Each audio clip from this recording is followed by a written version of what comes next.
Hello and welcome to Chronicle IAS platform. My name is Alok Singh and continuing with our UPPCS mains mock test series discussion जिसमें हम around 18 test conduct करा रहे हैं। तो आज का हमारा जो टेस्ट डिस्कशन है वो test paper 5 more specifically general studies paper 5 से रिलेटेड आज हम अपने क्वेश्चंस को डील करेंगे।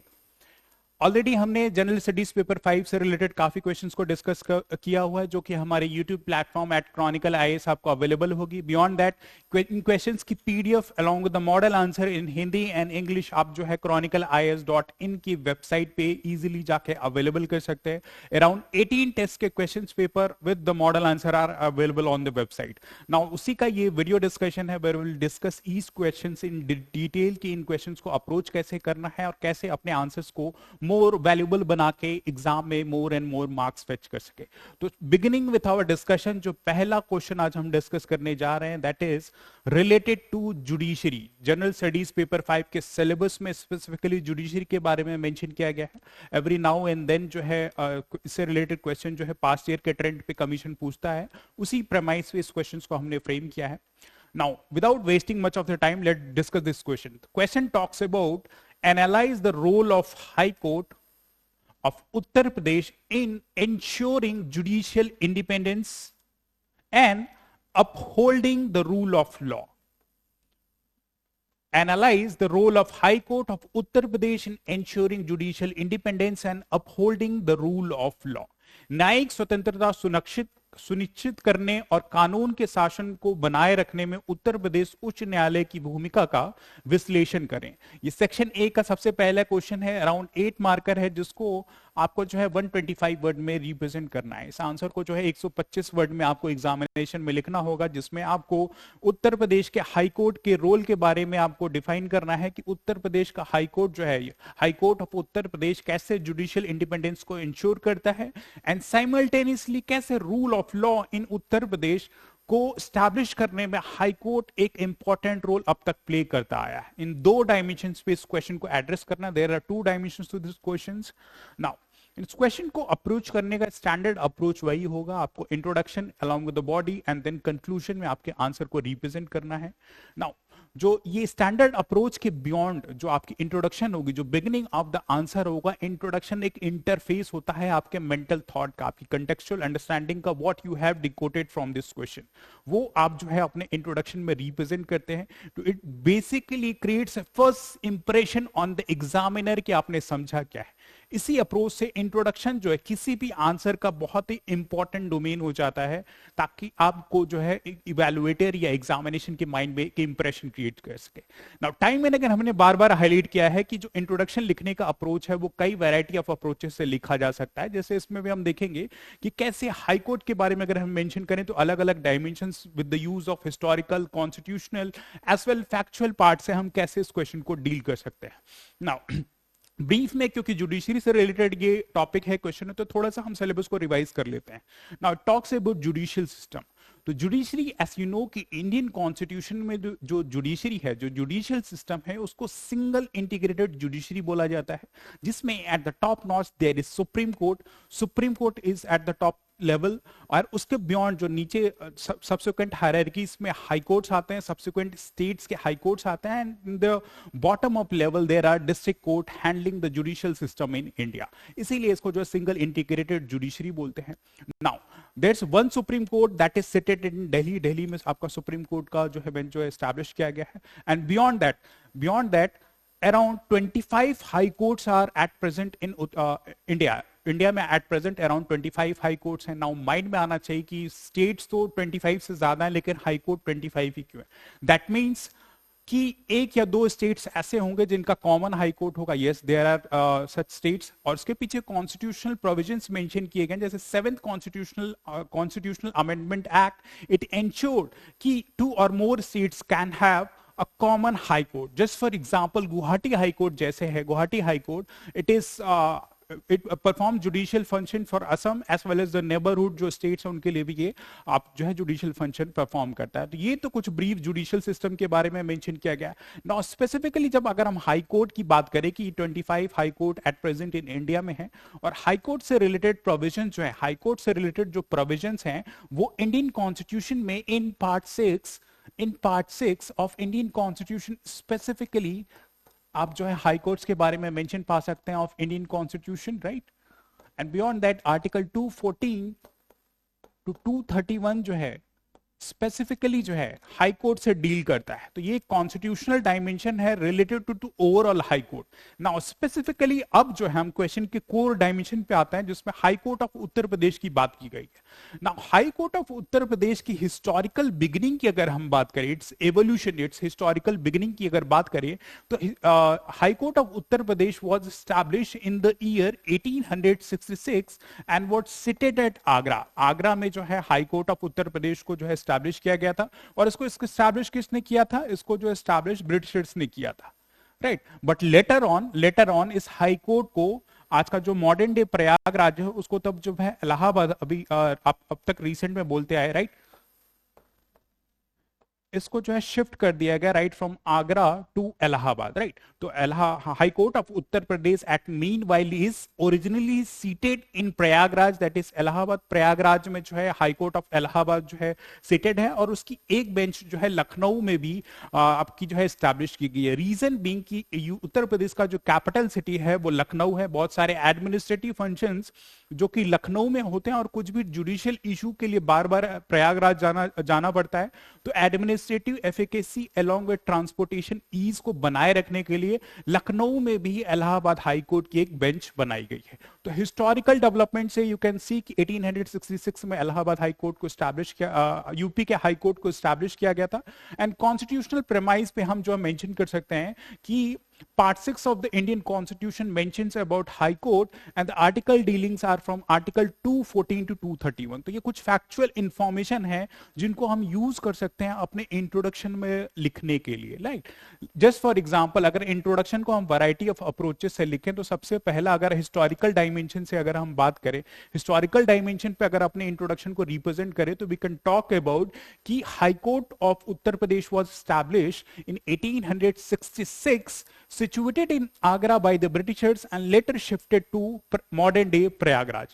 तो एक हिस्टोरिकल डायमेंशन पर हमने फैक्ट दे दिया कि 1866 में एस्टैब्लिश हुआ था in the city of Agra, established by Britishers and now it has been shifted to Prayagraj. तो एक इस पर्सपेक्टिव से हम अपने इस क्वेश्चन के आंसर के इंट्रोडक्शन को रिप्रेजेंट कर सकते हैं। या स्पेसिफिकली अगर कॉन्स्टिट्यूशनल डायमेंशन में हम मेंशन करना चाहें, right, in the constitutional dimension अगर हम मेंशन करना चाहें तो वी कैन आल्सो राइट कि Part 6 of the Indian Constitution is specifically from Article 214 to Article 231 deals with judicial system specifically related to high courts, and at present among the 25 high courts there's one high court that is seated in Prayagraj which is the High Court of Uttar Pradesh. तो इस constitutional dimension से भी अपने introduction को हम represent कर सकते हैं। दोनों ही अप्रोचेस बढ़िया है, राइट।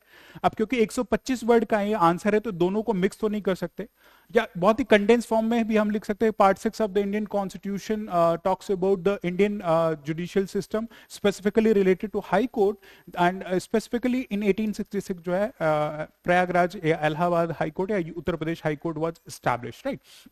ये हम डील कर सकते हैं। या फिर factual information, just for example कि उत्तर प्रदेश हाई कोर्ट में एट प्रेजेंट अराउंड 160 जजेस हैं, देयर आर 160 जजेस।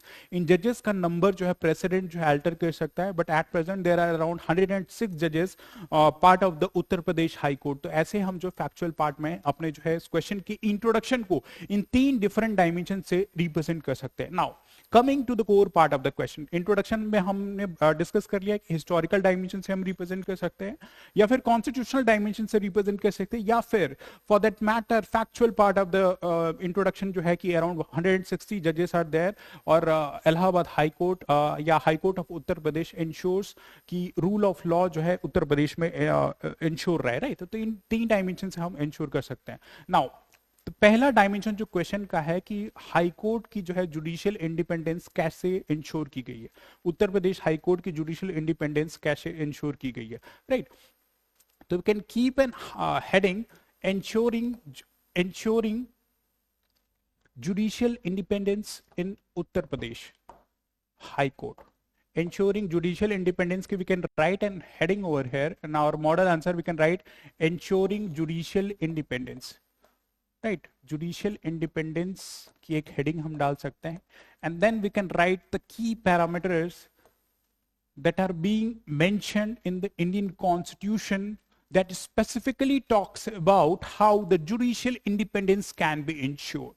Now, अब जुडिशियल इंडिपेंडेंस कैसे इंश्योर किया जा सकता है, इसमें इंडियन कॉन्स्टिट्यूशन क्या बताता है? That is part 6 of the Indian constitution, right from article 214 to 231। इसमें जो ये सारे ब्रॉडर पैरामीटर्स दिए गए हैं उसमें क्या मेजर्स बताए गए, तो स्पेसिफिकली सबसे पहला पॉइंट जो बताया गया है वो अपॉइंटमेंट से रिलेटेड है।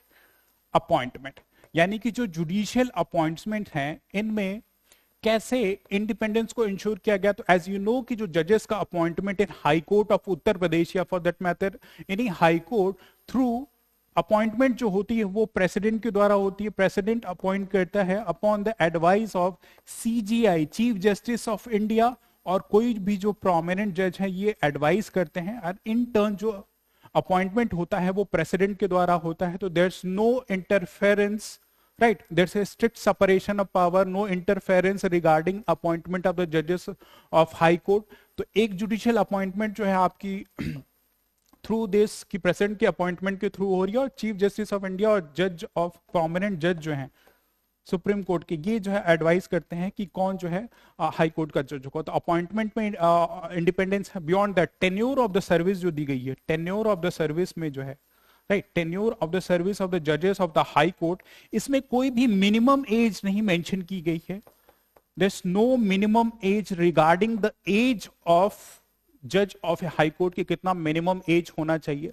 रेदर 62 इयर्स ऑफ एज जो है रिटायरमेंट की एज रखी गई है। 62 इयर्स, 62 साल के जब हो जाएंगे दिल्ली हाई कोर्ट के जजेस तो रिटायर कर जाएंगे। तो एक fix tenure of the service जब से भी अपॉइंट किए जा रहे हैं तब से up till 62 years of age तक जो है इनकी सर्विस का टेन्योर जो है फिक्स होता है, राइट, फिक्स होता है। और जो रिमूवल का प्रोसेस है, जो रिमूवल है इन जजेस का, इन केस रिमूवल के बारे में स्पेसिफिकली कॉन्स्टिट्यूशन मेंशन करता है, प्रूवन मिसबिहेवियर और इनकैपेसिटी, ऐसी कुछ एक्टिविटी करते हैं तभी जजेस का रिमूवल होता है। और रिमूवल भी बहुत ही स्ट्रिक्ट प्रोसीजर है, सिमिलर टू इम्पीचमेंट। इम्पीचमेंट एक बहुत ही कम्बरसम प्रोसेस है जिसमें पार्लियामेंट में आपको रेजोल्यूशन पास करना होता है, और एक बहुत ही लंबा प्रोसीजर है जिसके थ्रू जो है इन जजेस को हटाया जा सकता है। अब तक इंडियन हिस्ट्री में कोई भी हाई कोर्ट का जज रिमूव नहीं किया जा चुका, ऐसे इम्पीचमेंट के मेजर से रिमूव नहीं किया गया है।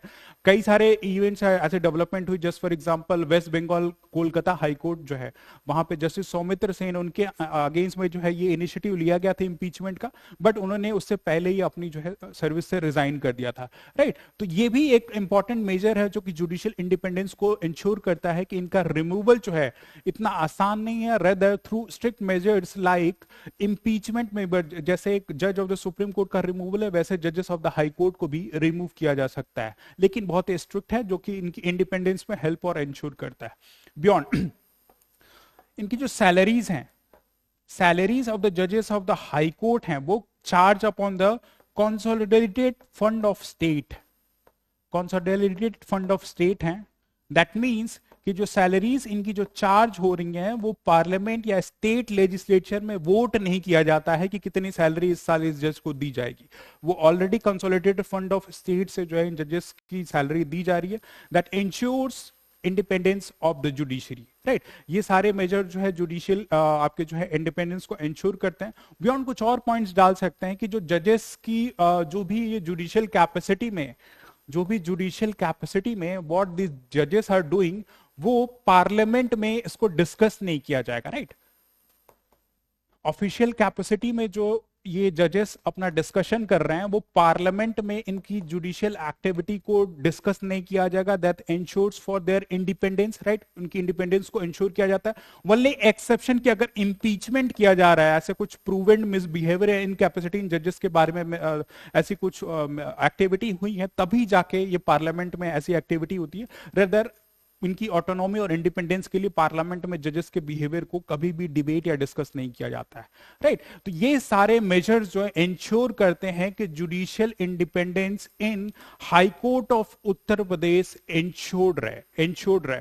बियॉन्ड कुछ और कॉन्स्टिट्यूशन में मेंशन किया गया, जैसे article 50 of the Indian constitution, right, specifically talks about separation of power, separation of judicial from executive, judiciary और एग्जीक्यूटिव के बीच में जो सेपरेशन है, तो ये कॉन्स्टिट्यूशनल सेफगार्ड इंश्योर करता है judicial independence of Uttar Pradesh high court, right. तो ये 3-4 पॉइंट जो है आप अपने आंसर में रिप्रेजेंट कर सकते हैं रिगार्डिंग फर्स्ट की अपॉइंटमेंट कैसे उत्तर प्रदेश हाई कोर्ट के जजेस का होता है। सेकंड जो है tenure of the service fixed है, 62 ईयर्स ऑफ एज पे जाके रिटायर करते हैं, मिनिमम एज कोई मेंशन नहीं की गई है। सैलरीज एंड अलाउंसेस जो है, salaries and allowances of the judges of high court हैं that are being charged from the consolidated fund of state, not subject to be voted by the state legislature or for that matter Indian parliament।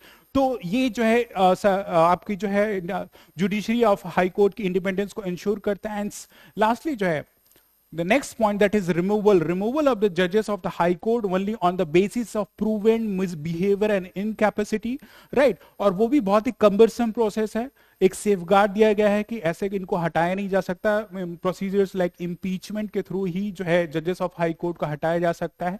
And subsequently जो जजेस का जो behaviour है वो parliament में उनकी judicial capacity में जो भी फंक्शन कर रहे हैं वो कभी भी पार्लियामेंट में डिस्कस या डिबेट नहीं किया जाता, तो एक तरह से इम्यूनिटी या प्रोटेक्शन दिया जाता है इन जजेस को, जो कि इंश्योर करता है judicial independence of Uttar Pradesh high court. तो हमारे first dimension of the question जो मेंशन किया गया इंश्योरिंग जुडिशियल इंडिपेंडेंस, इसमें ये 4-5 पॉइंट्स हम जो है मेंशन कर सकते हैं।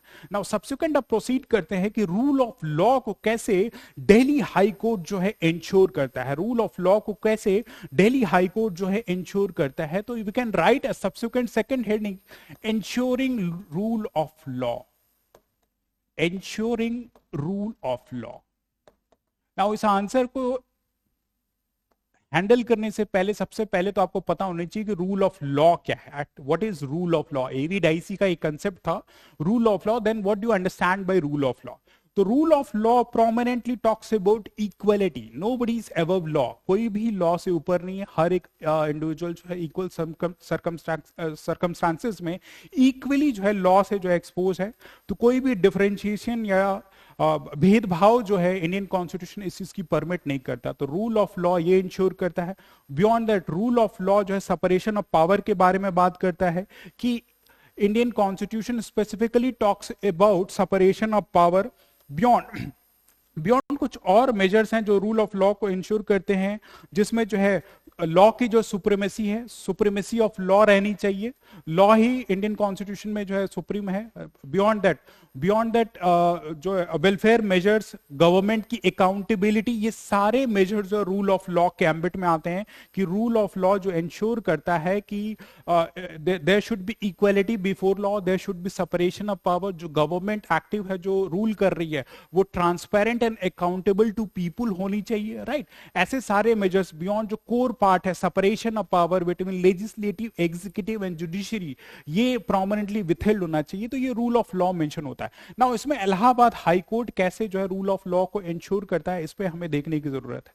रूल ऑफ लॉ में सबसे पहला जो है इक्वलिटी बिफोर लॉ हम मेंशन कर सकते हैं, इक्वलिटी बिफोर लॉ।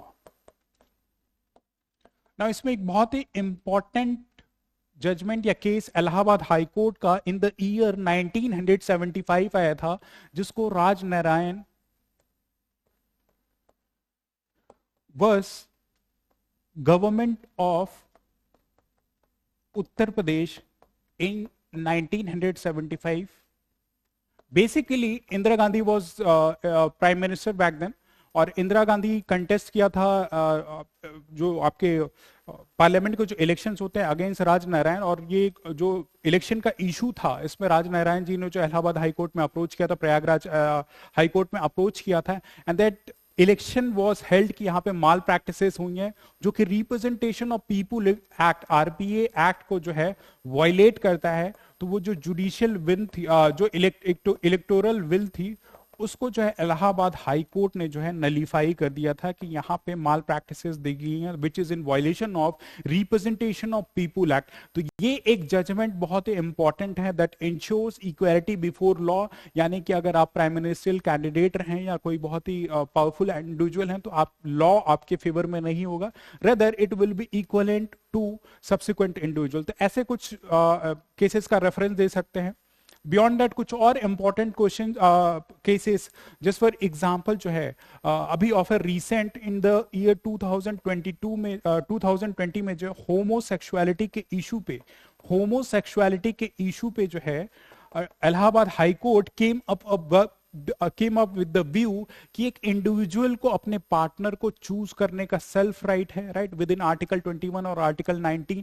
तो इस इशू को भी, इस होमोसेक्सुअलिटी के इशू को भी इलाहाबाद हाई कोर्ट ने इंश्योर किया कि एक इंडिविजुअल की अपनी राइट है, उसकी अपनी फंडामेंटल राइट है, किससे शादी करना चाहता है, राइट। तो होमोसेक्सुअलिटी के इशू पे भी इन द ईयर 2020 जो है अभी ऑफ रिसेंट जो है इलाहाबाद हाई कोर्ट ने जो है अपने कुछ जजमेंट्स दिए हैं।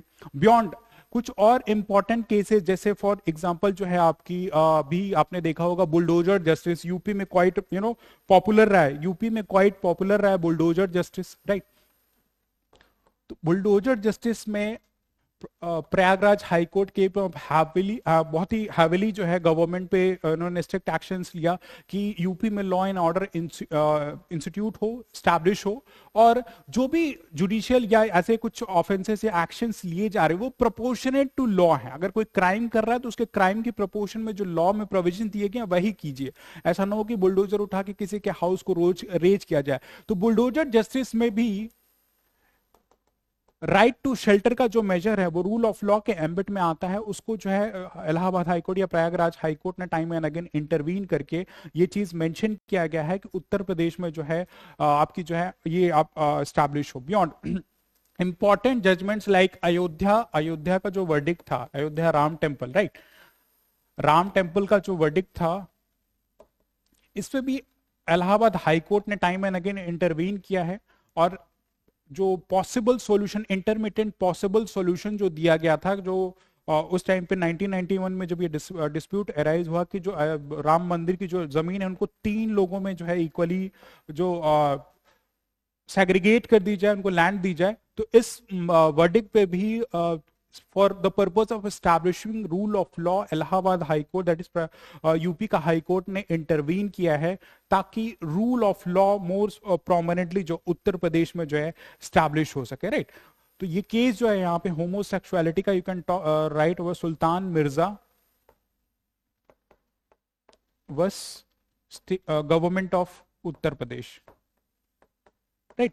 तो दीज आर द 4-5 केसेस जिसको आप मेंशन कर सकते हैं कि कैसे उत्तर प्रदेश का हाई कोर्ट जो है, उत्तर प्रदेश का हाई कोर्ट जो है रूल ऑफ लॉ को एस्टैब्लिश करता है। एंड इन द एंड एक और इंपॉर्टेंट कॉन्स्टिट्यूशनल डायमेंशन जो है, एक और important constitutional dimension, just for example आप जो है आर्टिकल 226 का रेफरेंस दे सकते हैं। You can write about article 226 जो कि रिट ज्यूरिसडिक्शन से डील करता है। आर्टिकल 32 में सुप्रीम कोर्ट जो है अपने रिट ज्यूरिसडिक्शन को एक्सरसाइज करता है and high court of Uttar Pradesh अपने रिट ज्यूरिसडिक्शन को थ्रू आर्टिकल 226 एक्सरसाइज करता है, जिसमें ऐसा माना जाता है कि जो writ jurisdiction of high court है वो comparatively to the supreme court quite larger है। उसके पीछे रीजन ये है कि आर्टिकल 32 में आपकी जो फंडामेंटल राइट्स, एक सिटीजन की जो फंडामेंटल राइट्स वायलेट हो रही हैं वो सुप्रीम कोर्ट में जा सकता है, लेकिन हाई कोर्ट की केस में through article 226 beyond fundamental rights के अलावा और भी जो ऑर्डिनरी लेजिस्लेशन या लॉ का अगर वायलेशन होता है तो आप जो है थ्रू आर्टिकल 226 जो इलाहाबाद हाई कोर्ट या high court of any state जो है आप रीच कर सकते हैं। स्टेट के हाई कोर्ट के जुरिसडिक्शन में होगा तो वो उन सारी चीजों को देखेगा और आपके राइट्स को जो प्रोटेक्ट करने में हेल्प करेगा। वो इंटेंट क्या कर रहा है, रूल ऑफ लॉ को जो है एस्टैब्लिश कर रहा है। तो ये 5-6 पॉइंट्स सेकंड डायमेंशन में आप रिप्रेजेंट कर सकते हैं, right. The first we talked about कि कैसे इनकी जो इंडिपेंडेंस इंश्योर हो रही है जुडिशरी की, तो ये 4-5 पॉइंट मेंशन कर सकते हैं। And subsequently rule of law जो है इलाहाबाद हाई कोर्ट आपकी जो है या उत्तर प्रदेश का हाई कोर्ट जो है कैसे उत्तर प्रदेश में एस्टैब्लिश कर रहा है। तो with references of this cases and this key points we can mention कि कैसे high court of Uttar Pradesh has ensured that there should be rule of law and the daily governance of Uttar Pradesh is being carried according the provision of constitution ensuring सबका साथ सबका विकास। ऐसे कुछ हम keywords use कर सकते हैं, या सर्वधर्म संभव, कुछ ऐसे कीवर्ड्स अपने कंक्लूडरी पार्ट में डाल सकते हैं जो कि हमारे बॉडी ऑफ द आंसर से फ्लो होता हुआ एक पॉजिटिव नोट पे हमारा कंक्लूजन एंड हो, राइट। तो ये सारे पॉइंट जो है हम अपने इस पहले क्वेश्चन में मेंशन कर सकते हैं। Now proceeding with the next question.